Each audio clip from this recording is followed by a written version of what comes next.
It was only a matter of time before the courtroom caught up to the chaos unfolding in the music.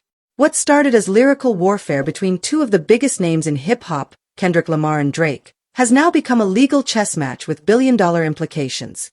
The latest twist. Kendrick's explosive lyric referring to certified pedophiles is now being dissected under oath, with lawyers, judges, and legal teams trying to determine whether a metaphor in a rap song could be considered defamation.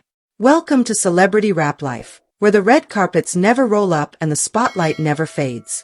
The rewards are legendary. Because in celebrity rap life, every downfall can become a comeback, and every headline tells a deeper story. Hit that like button, subscribe, and turn on notifications so you don't miss a second of what's coming next. The lyric in question is simple, sharp, and brutal. Certified pedophiles was the phrase, dropped with venom by Kendrick Lamar in one of his scathing disses aimed at Drake. It hit the culture like a lightning bolt. But in the courtroom, the stakes are different. It's no longer about who won the diss war, it's about language, reputation, and whether a clever play on words can destroy a career. UMG's legal team has now stepped into the fire, defending Kendrick with a strategic argument. The lyric, they insist, is not a literal accusation. Instead, it's a pun, a layered flip on Drake's album title Certified Lover Boy. In their words, it's artistic expression, not an accusation, not defamation, not slander. Kendrick, they argue, didn't say Drake is a pedophile. He flipped the phrase to make a pointed artistic critique. And if hip-hop isn't a space for that, then where is? But the judge wasn't buying that argument so easily. Would the average listener understand that? The judge asked, directly challenging UMG's claim. That one question cracked open the door to the central dilemma of this entire case. In the court of law, does metaphor still count as metaphor when the public might take it literally? Drake's legal team is leaning hard on that very uncertainty. They argue that what matters most isn't what Kendrick meant, it's what the listener could reasonably interpret. Their position is clear. When someone hears a phrase as loaded and dangerous as certified pedophiles, they don't sit down and analyze wordplay, they react emotionally. The lyric, they say, was designed to tarnish Drake's image beyond repair, leveraging an ugly implication that no PR team can ever fully scrub away. What makes this even more complicated is that Drake hasn't exactly confirmed or denied every detail being thrown around about his personal life, and his team is arguing that this ambiguity has now been weaponized by Kendrick. The lawsuit doesn't just seek damages, it seeks to reframe the conversation around lyrical responsibility, around the power of suggestion, and around the consequences of what happens when disses go too far. UMG, however, is pushing back with a different vision of the music landscape. In their motion to dismiss, they claim that Kendrick's lyric relies on wordplay so exaggerated and exaggeratedly inflammatory that no reasonable listener would interpret it as a factual statement. They cite decades of rap history, pointing to diss records from Tupac, Nas, 50 Cent, Eminem, where language was always pushed to its limit. They argue that if every metaphorical diss can be considered defamation, then the entire art form is at risk. Their filings dig deep into First Amendment territory, citing Kendrick's right to free artistic expression and calling Drake's lawsuit a vague collection of claims based on subjective listener reactions. According to them, Kendrick didn't accuse anyone of anything. He mocked an image, he flipped a phrase, and that's exactly what hip-hop has always done. But Drake's lawyers are crafting a different narrative entirely. For them, it's not just about the lyric, it's about the impact. They're arguing that Kendrick, a globally influential artist, used his platform to associate Drake's name with one of the most socially damning accusations imaginable. And whether or not Kendrick clarified the lyric elsewhere, or whether fans got the metaphor, is irrelevant if the damage was already done. They're also leaning into how the line landed in real time. The internet lit up. TikTok ran wild. Think pieces dropped within hours. Subreddits speculated. Memes exploded. And among them was a quiet but powerful undercurrent, real fans questioning whether Kendrick was hinting at some deeper, darker truth. That moment, Drake's team argues, was irreparable harm, and Kendrick knew exactly what he was doing.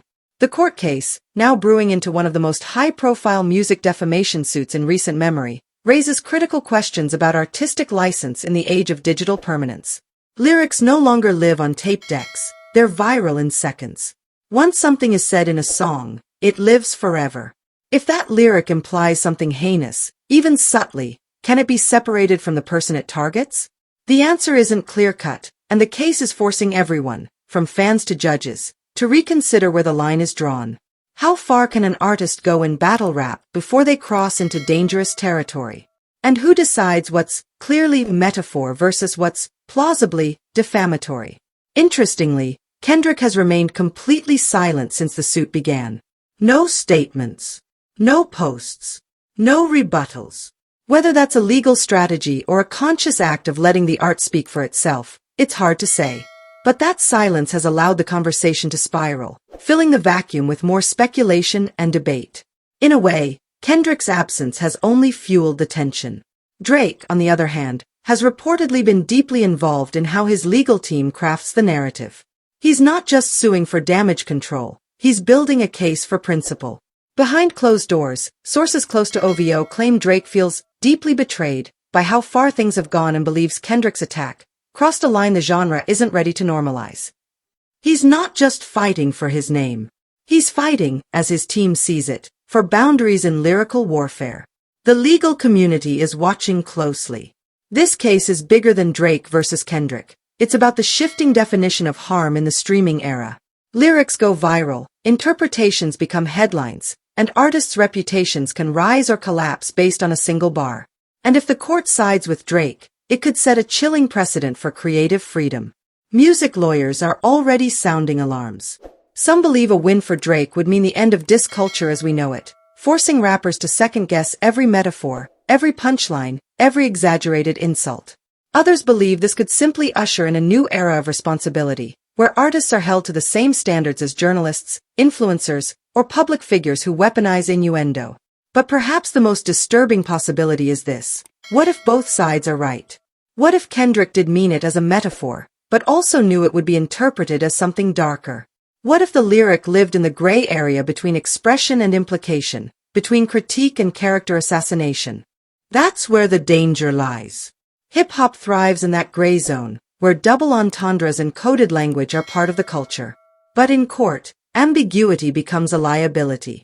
The lyric, certified pedophiles, doesn't have to be proven true or false. It only needs to be shown that some listeners reasonably believed it could be true.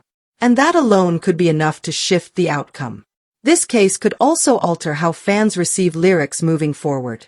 In a post-trial world, listeners may start to dissect songs not just for bars and metaphors, but for legal risk. A new kind of caution might enter the studio, especially for mainstream acts with massive platforms. What was once a space for raw, unfiltered competition may slowly become curated and censored. As for Kendrick, it's unclear whether this case will impact his music going forward. He's been hailed as one of the most fearless lyricists of his generation, unafraid to go places other rappers avoid. But even fearless artists have to face consequences when the courtroom enters the booth. Whether he wins or loses this case, the ripple effect will be felt throughout the industry. The next hearing is expected to delve deeper into whether Kendrick's lyric can be legally protected as satire or whether it constitutes defamation by implication. Legal analysts say the court may ultimately focus less on Kendrick's intent and more on the potential harm to Drake's reputation, a subtle but critical distinction. Until then, both artists remain in a standoff that's as much about art as it is about legacy. Drake wants his name cleared. Kendrick wants his freedom to speak without a filter. The judge has a monumental decision ahead, one that could redefine the balance between freedom of expression and personal reputation in music forever. One lyric. 3 words. A legal war. The courtroom isn't usually where rap beef ends up. But in 2025, with billion-dollar labels, streaming empires, and global reputations at stake, it makes sense. This isn't just about bars anymore. It's about what those bars can cost. This story is far from over, and the truth is still unfolding. I want to hear what you think. Drop your take in the comments. And if you don't want to miss the next twist, hit that like button, subscribe, and turn on notifications so you don't miss a second of what's coming next.